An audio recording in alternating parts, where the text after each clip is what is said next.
কক্সবাজারের ঈদগাঁও উপজেলায় বাড়িতে ঢুকে একজনকে গুলি করে হত্যা করেছে দুর্বৃত্তরা। এ সময় গুলিবিদ্ধ হন আরও দুজন নারী।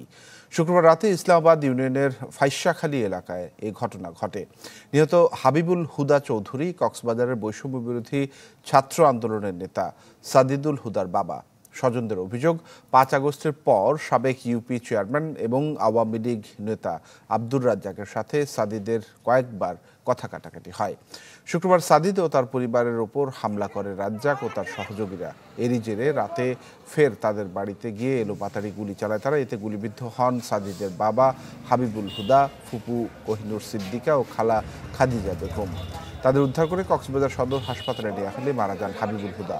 এই ঘটনায় এলাকায় থমথমে পরিস্থিতি বিরাজ করছে। আমার ঘরে আগুন লাগাই দিচ্ছে, ভাঙচুর চলতেছে, বাবা গুলি খাইছে। তখন যখন হামলা চলতেছিল ওই সময় আমরা প্রশাসনের সাথে যোগাযোগ করছিলাম। প্রশাসন বলতে গেলে এক প্রকার নীরব ছিল। ওনাকে আমরা গুলি মারছি আমরা টেরও পাই না, কিন্তু গুলি আওয়াজ হচ্ছে এতটুকুই অন্ধকারের মধ্যে। শুধু আমি একটা ছেলে ছিলাম আর ওই যিনি মারা গেছেন উনি ছেলে, আর সবগুলো নারী, পুরুষ, নারী, শিশু, নারী আর শিশু ছিল।